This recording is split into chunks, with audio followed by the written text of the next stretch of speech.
నమస్కారం. వనవానికి స్వాగతం. ఈరోజు వార్తలలోని ముఖ్యాంశాలు.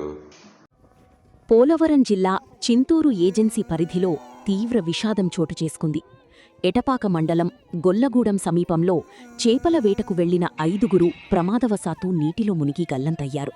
వీరిలో 3 మహిళల మృతదేహాలు లభ్యం కాగా మరో 2 పురుషుల కోసం గాలింపు చర్యలు కొనసాగుతున్నాయి. స్థానికులు మరియు పోలీసుల సమాచారం ప్రకారం ఎటపాక మండలం గొమ్ము కొత్తగూడెం గ్రామానికి చెందిన 5గురు వ్యక్తులు చేపల వేట కోసం గొల్లగూడెం వద్దకు వెళ్లారు.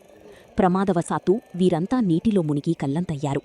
గల్లంతైన వారిని భారతీ తుర్రం 40, లక్ష్మీ ఉయిక 37, ఉయిక సుశీల 37, రమేష్ ఊకే 38, బాలరాజు బసిపోయిన 40లుగా గుర్తించారు.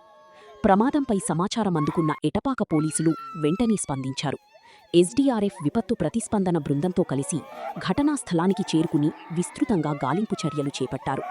శ్రమించిన అనంతరం భారతి, లక్ష్మి, సుశీల అనే 3 మహిళల మృతదేహాలను నీటి నుండి వెలికితీశారు. ప్రస్తుతం రమేష్, బాలరాజు అనే 2 పురుషుల ఆచూకీ కోసం గాలింపు చర్యలను మరింత ముమ్మరం చేశారు. ఈ ఘటనతో గొమ్ము కొత్తగూడెం గ్రామంలో విషాద ఛాయలు అలముకున్నాయి. ప్రమాదానికి గల పూర్తి వివరాలు ఇంకా తెలియాల్సి ఉంది.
Supply.